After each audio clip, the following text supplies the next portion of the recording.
knew it was going to happen. Come on, please. What time is it? It's 8:30. We just a half an hour. Thank you for coming on. Come on. Wait, come on, join us. Let us know you're back. Back. Come on, we're going to wait. We're going to wait so we can continue with this good word, this men letting you know what thank you. We are back, Sister Nikki. Rising to greatness. Thank you. Remember, invite, join, rewatch, follow, Periscope, Instagram, Facebook. Thank you. Claudette, thank you so much for replay. Listen, we want to get you. Yes, we are back, Mrs. Ship. Sister Angie, I know you back, Sister Angie. All right. The Clear Financial. Thank you. Thank Clear Financial. Thank you for coming back. Thank you so much. As I was saying, thank you so much for inviting. You guys, brothers, you have no idea the power. When the Lord has put you in a position, when the Lord anoints you, it's just like you have the power to act in proxy. Do you understand what I'm saying? You just like in ancient medieval times, all right? When a king sat on the throne, he had his dukes and his princes and everybody governed lands. And when they spoke, anything they decreed was as if the king had said it. It carried the same power, the same weight, okay? As much as we love our wives, the Lord didn't give them that. Nope. He didn't give them that. Sisters, I love y'all, but the Lord didn't give y'all that. He did give you the power to speak as children of the Most High, as followers of Christ. There is power there. Do you understand? There's absolute power there. Don't misread me. Don't misunderstand. The power of your voice as you decree those things, that's a scriptural, foundational, universal concept that the Lord has ordained. But when it comes to the family, when it comes to the blessings and the heritage and the legacies passed down through the generation, when it comes to anointings and bestowing all the blessings of the Lord upon your children, the power of the voice was given to the husband. Yes. Throughout Scripture, that has been his domain Yes. and his solely. There was one thing that I wanted to bring apart, and I'm talking to the women that we've been talking tonight. One thing else that the man of God spoke about, he spoke about. I know, right? He spoke about Jezebel, and he spirit of Jezebel. He spoke about Jezebel, and he was talking about Jezebel when she was going through killing the prophets of the land, cutting their eyes out, cutting their tongues out, and blinding them. And he said something so powerful. Thank you so much for inviting. He said, a lot of women have emasculated men. He said, and there is nothing like a man who has no vision and has no voice. He said, that is a sorry man. And so you women who are struggling and still praying about your husbands taking their place, do not emasculate them. Do not make them like females or talk to them like a woman. It is important that they still have vision and that they have a voice. You pray for your husband's vision. Pray that the Lord would give him a vision. Pray that that vision will line up for your household, because it is the power of that man standing up in the leadership in his home that is going to propel you all so much further. You are called to be his helpmeet, not to destroy him, not to make him small, not to minimize him, not to tell him what he's not to tell him what he ain't gonna never be. He don't need you for that. He got the whole world telling him that. He's got the whole world telling him what he will never be, what he can't become. But it's your responsibility as his helpmeet to come alongside him and speak to the man. God ordained you to speak to him. Speak to the things that's inside him. Wow. But he is ordained to speak to the things in your home, to you, to your children, to your vision, to your life. He is ordained for that, but God ordained you to speak to him. When a man finds a wife, he finds favor with the Lord. A man who finds a wife finds a good thing. You, his wife, his good thing. And he finds favor with the Lord. So at that point, it is time for you to come alongside him, and you're unlocking that favor in him, right? Because you can speak to that. You can speak to his spirit. You can speak to that man. You can pray for him, but it's his responsibility for everything else. But we doing everything, y'all. We're doing everything. We're sitting in his seat. We're sitting in our seat. And we're letting them. And men, you are allowing them. We're stepping aside and forfeiting our office. Yep. Do you understand what I'm saying? We are stepping aside, and it's costing us. It is. It's costing us our children. It's costing us our communities. It's costing us our finances. Yep. Do you understand? It is costing us. It is costing us, brothers, because we are not on our posts. What if I took his head off and put it on his side? Out of order, sister. Out of order. Who would lead? Who could see? Yes. Where would we go? When you're looking for what to pray for in your marriage, pray for the leadership in your house. Why are we out of order? Because I personally believe, okay, this is the non-Bible part, okay? There's some Bible in that too. No, we're going to go to some Bible in that too. Yeah. We ain't done yet. We ain't done with the word. Let's go back to Jezebel, okay? Jezebel was running things. Even though there was a king, brother was falling short. Do you understand? Elijah was terrified. The man of God, the prophet, okay? The voice of God made flesh. The lips of clay uttering the pure, unadulterated voice of God. He forgot who he was. Yeah. You know why he forgot who he was? Because he got distracted. He got distracted by all the side noise. Lord, she killing prophets. She killing prophets right and left. Right and left. Only one left. I think I'm not. The Lord's like, what, dude? For real? You know what I'm saying? Wait a second. You know what? You about to go up here in this cave. I'm about to have these birds feed you. I'm about to remind you who I am. Who's got your back? Do you understand? How does that apply today? Man, we've got distracted. Yep. We have bought into the hype, into the noise, into this myth of what it is to be a man. Okay? In this myth of what it is to arrive, to be successful. Do you understand? In this myth of the redefinition, the redefining of what marriage is. Yes. The redefining of the household. Wonder why all these households are a mess? Because we have allowed the noise and the distractions to lure us away from our post. Yep. From the essential things. From the essential core things that build. The essential core things that uplift. The simple core things that instruct. I don't instruct them. No. The Bible instructs them. But I speak the Bible to them. Yes. Do you understand? We've gotten away from that. We're letting love and hip hop instruct our kids. We got relationship goals. Right. We're letting Real Housewives show us how. Come on, housewives ain't real. Okay? They ain't real. But we letting the Real Housewives show us how a woman's supposed to, how she's supposed to relate to her man. Do you understand? We bought into this lie. Half of them don't even own their houses. Okay, them houses was given them by the network. Okay, come on now, seriously. All right, we have allowed things to distract us from the core essential things that were laid out from time immemorial. Okay, seek ye first, pray. Okay, if you don't hear a word, read the word. Okay. Sometimes we don't hear a word from the Lord. And I've often tell people this all the time. Folks, y'all waiting to hear a word, yet he sent his word. Read the word, okay? When I don't always hear a word from the Lord, but I know he spoke it all already. All I got to do is open up the book and read it. When I don't know what to do, what does the word say do? Okay? How do I proceed? How do I relate? How do I socialize? How do I go to work? How do I relate to people at work? How do I relate to my wife? How do I relate to my kids? How do I relate to my church? How do I relate to my brother and sister? Guess what? I ain't got to figure it all out. All I got to do is know his word and be open to it.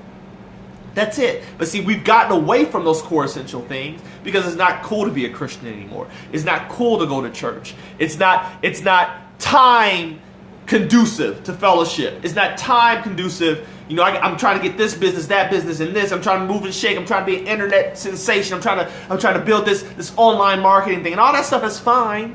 But it's noise, it's distraction. Anything that takes you from essential things that are meant to propel you forward is a distraction. Period. Whenever you feel, he speaks to the man. The man leads his wife. The wife teaches and leads the children. You got it. KM Encounter. That is it. And the wife speaks to the husband. Okay? She speaks into the husband. She encourages him. She lets him know she has his back. She supports him.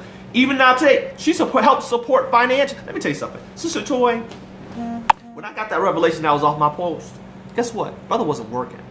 Okay? I wasn't even working when I got that revelation I was off my post. But it was her speaking encouragement to me, despite my ineffectiveness to find gainful employment at that time, that inspired me and propelled me ever forward to prove worthy and accountable. Babe, no matter what, I got your back. She went out there and got her a job. Do you understand? Prior to that, I was carrying most of the weight. Babe, don't worry about it. The Lord's got us covered. Still, even though she was working, she was still submitting. She was still submitting. Babe, what are we going to do? What's our game plan? What's next? Do you understand? And those things, let me tell you what I did. Let me tell you what I did.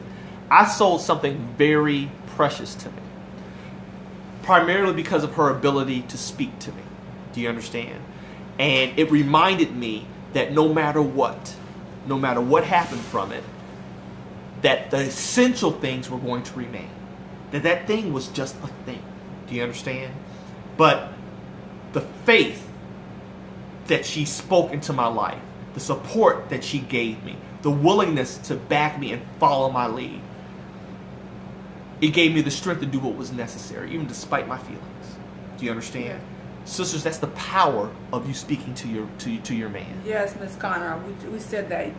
There are so many people who spend so much. Our husbands already have. She's amazing. She is. So many, things attacking them. You should not be one of those people. No. You should not be one of those people. Why? No, that's not my shirt. Oh, no, it's mine. I like that though. That's how she wears my shirt. Oh my Just so gosh. y'all know. It's important that women we be who God called us to be, and I am making an effort, a better effort on this year. It's a year of no excuses when it comes to anything, but more so to my marriage. Because if that is the man that you stood before God and people and said, I do, forever, then I'm going to do whatever it takes to make sure, the word for the year is better. Yeah. And it's no excuses. No excuses. I'm going to tell you, a lot of you all, a lot of women and a lot of men. Sorry, 1 second. Rising to greatness. We're fighting our husbands and we should be their safe place. Woo! Let me tell you something. Sister, what you just said. Oh my gosh. When my world felt like it was crumbling, when I felt less than because I could not provide like I was accustomed to, when I was having doors slammed in my face, when I'm borrowing money left and right from friends and family, you know what I mean? Just trying to keep things on, things getting cut off, and I rested not only in God, but in the bosom that is my wife. She was my comfort. Do you understand? When my world was going to hell in a handbasket. And yet she still spoke to me. Sisters, the Lord has called you. There's an old saying, behind every great man is an even greater woman. There is so much truth to that. I would say behind every great man is a virtuous woman. Do you understand? That's what makes you great, is your virtue. It's your virtue. That is the when the word speaks. That word. When the word speaks on a woman in the Song of Solomon, okay, and when he talks about her being, they liken her to wisdom. Do you understand? And to fine golds and rubies. You're supposed to be his treasure. Do you understand? You're supposed to be that which he takes the greatest value in. Do you feel me? But you can't do that if you're tearing him down. Okay? Yeah. If you're poking at him. If you're prodding him. Do you understand? I'm not saying don't inspire him. I'm not saying don't motivate him. Yeah. Okay? But if you're just nagging. Nagging is words without substance. That's what nagging is. Alright? Words driven by emotion with no substance. Okay? All they do is irritate. All they do is drive to anger. You feel me? For the sake of us getting stuff off of our chest. For the sake of y'all venting. Period. At the expense of your relationship. Okay? Don't get me wrong. It got tense. It wasn't lovey-dovey the whole time we were struggling. It's not like, it ain't all lovey-dovey now. Keep it 100. All right? It ain't all lovey-dovey now. It's not. Okay? She just told me the other day in the car, babe, we got to talk. Like, what? What you mean we got to talk? And I said, what would we say to our Marriage for Real people? What would we say? I said, I don't care. We ain't on Marriage for Real right now. No. What I said was so funny. What he said was, I could tell he wasn't in the mood to have the conversation, right? So I'm like, we gonna have this another time. He's like, no, you brought it up. We can talk about it now. We gonna talk about it now. What you got to say? I said, no, we not. She was wise. No, we not. Because she knew her husband. Do you understand? She knew that brother was not in the position at that time to have a rational, reasonable, Marriage for Real Periscope conversation. Okay? So, that was her virtue at work. Do you understand? Not gonna talk about that it was now. her wisdom at work. You feel me? And that's maturity. That comes with time, but also comes with practice. When you want to protect something, you will do whatever it takes to protect it. It is me. I want to protect my husband. I want to protect my marriage. I want to protect myself. So it is very wise when I say things and how I say things. Someone said the tone of voice. Mm-hmm. Yes, yeah. We can say some of the nicest, nastiest things that we want to and get our point across. Nasty. Nice, nasty. And we know that very well how to do that. And women, I'm not here, not coming on tonight to attack you all. It is something that sister is guilty of. And men, we always say, our men not doing this and our men aren't doing that and the man ain't doing this. It's hard to find. but we have to take a look at ourselves. One of our previous pastors, she said something so powerful. She said men have, what is the word I'm looking for? Bold, brave. No, she said men have declaring power. Yes. Declaring influence. Women have quiet influence. Not that one is more powerful than the other, but it's how we should operate in it. If I am over him saying, this is what we gonna do, I think this is the best way to go. And you know what else, babe? The last time you did that, it didn't go so well. So why should I even try to listen to you now? Like, that don't make any sense. That didn't even go right. And he's not supposed to be down here. This is best. He's not supposed to be down here. I've had to learn to follow when some stuff just don't make any sense to me. But one thing I don't want to be is in trouble with God. Wow. So, yeah. Getting out your place will get you in trouble. Getting out of your place will get you in trouble with God. Men and women. When he has given you the tools, the prayer life, the soft words spoken will turn away wrath. Those type of tools, and you don't use them. And men, you have a responsibility to use your anointing and your position wisely. You understand? You weren't meant to lord it over her. Yes. That's not what this is. Say that. Okay? That's not what this is. Do I lord it over you? No. No. This is a partnership. It's a partnership. But I know that when all things are being equal, okay, when we've come to this place of reasoning and understanding, when all is said and done, it's my word the Lord is waiting to anoint over it, not hers. Do you understand? The Lord says, okay, y'all agree. Now, whose job is it to declare it? What do you say? Now, man of God, what do you say? Do you understand? Now, if you say nay, I'll decree it in heaven, as it is on earth. If you say yay, I'll decree that. But because you all are in agreement, yes, the power of agreement. Wherever that agreement is, once you speak it, once you all are in agreement, it's going to rocket forward. Woo! Seriously, it's going to rocket forward. All right? When we are not in agreement, we don't move. Yeah. We put a pin in it. I know somebody needed to hear that. I just had this conversation this past week. Hopefully you're on, okay? When we don't agree on a move that affects our lives, our direction, our household, our finances, despite on how one or the other feels about it, how passionate they may feel about it, we don't move, okay? Now you say, well, brother, you're contradicting yourself. You're saying that if y'all don't agree, you don't move, but you have the power to decree a thing, and whether it sinks or swim, the Lord will still anoint it. Well, yeah. But, here's the but. if I'm not in agreement with her, I'm out of his will by default. Could you give them a scripture? Come on now. Seriously. If I'm not in agreement with her, I am out of his will by default. Yeah. Okay? By default. My favor is tied in with my agreement with my wife. Yes. Do you understand? My anointing is tied into my agreement with my wife. So what should our prayer be? The will of God. The will of God. God, your will be done. Your will. But brothers, you got to be in position. We're giving y'all the secrets now, seriously. You got to be in position to know what the will is. You have to know what his word says. Do you understand what I'm saying? You can't just be all don't go out renegade, all willy-nilly. Yeah, no. Don't be going all willy-nilly declaring stuff. Expecting us to. Because the word tells us, beware lest we pray amiss. Yes. You can pray foul and then wonder why the Lord ain't answering it. Live foul. Come on, man. Seriously? No.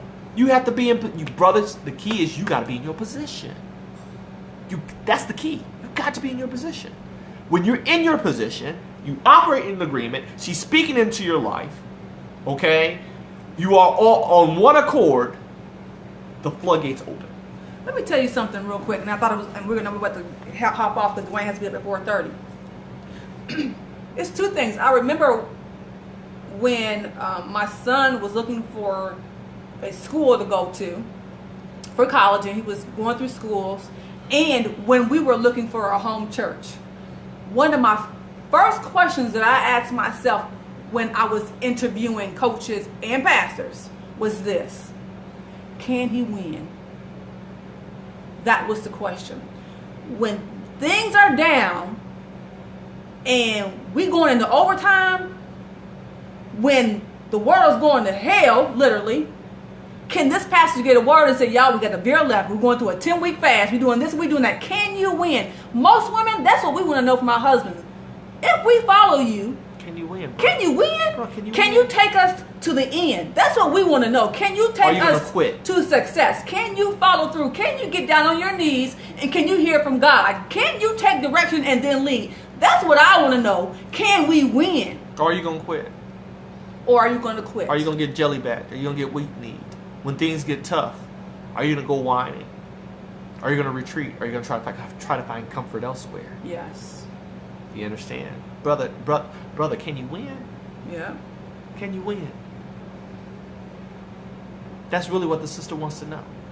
Can you win? But let me tell you something. Men of God always win. That's it. And you can't be afraid to lead. You can't be afraid to lead. You can't be afraid to lead. If you adopt that mantle of right? man of God, yes, you got to win. Yeah. You got to win. Are you going to lose some battles? Yeah. But you can lose some fights, but you're going to win the battle. But the war is assured. Yeah. The victory is assured. Okay? The Lord's like, hey, didn't I tell you, when you operate in me, when you're on one accord with your wife, okay, and when you speak my word back to me and declare my word, how can you lose? But brother, you got to be in position in order to operate that way. Yeah. That's all I got tonight. And that's only that's only 2 of the 3 things. And it's part 2.5 of the 3 things. And y'all want to get a jump on it, check out our, I posted this thing from Dr. Miles Monroe tonight. Seriously. We're going to finish up her part, what she heard at the message the other night, and then I'm going to jump in and break down. I saw it 3 times tonight before I posted it with Dr. Miles Monroe, the late great Dr. Miles Monroe. So you got to go to our Facebook page. You got to go to our Facebook page to see that video that's on our Facebook page. It's powerful. It's powerful, and we're going to delve into that. And we're not robbing content. Very nice. This is all verification of things that we have been. If you all have followed us for any length of time, you will see God's anointing and consistency in the message that is Marriage for Real. Seriously, you all will see it. Hey. It's only 8 minutes long. Watch it on the Facebook page, and you all say, you know what? I've been following Marriage for Real. God is nothing if not consistent. Yep. Seriously, okay? And this man has gone on to be with the Lord. When he spoke, I don't even know when that video was, okay? I just saw it for the first time tonight, okay? And it was encouraging and encourages us to move forward, that we are on the right path with this thing that is marriage for real. And as always, thank you guys. Thank you for joining us and inviting us into your lives on tonight. Hopefully we said something that's blessed you. Yes. If you all know the marriage for real thing, y'all know our thing. Our thing is 7. Let those 7s know that is the holy number of completion, which lets us know on our end that we have said something that has blessed you on tonight, and we've completed tonight's mission, if only temporarily. Yeah, you got to go and look at the replay. Nice. Yeah, you got to look at the replay. Marriage. It's our Marriage for Real has it up. It's Marriage for Real on Facebook. Yep. So you can go and check that out. Yes. I know. Yes. I know. Check it out. Check it out. Check it out. Watch the replay, Nas. Missed you, girl. Okay. We love you. As always, I'm your brother D. And I'm Toy. We just that family from up the block. That's all we got. That's all we got. We them peeps from up the block. You see me cutting my grass, shoveling my snow. I might come help you with yours if I ain't got to be at work. You understand what I'm saying? We might shoot a little, shoot a little conversation. That's all we are. That's all we are. We them folks. We love you back. We love you guys too. All right. God bless you. Have a blessed night, and I'm gonna see you guys. What's tonight? I lost my days. Monday. Today's Monday. I'm going to see you guys tomorrow with a D's huddle. Cool. I'm gonna see you guys tomorrow evening with a D's huddle. Okay. God bless you. We love you guys. Good night. God bless.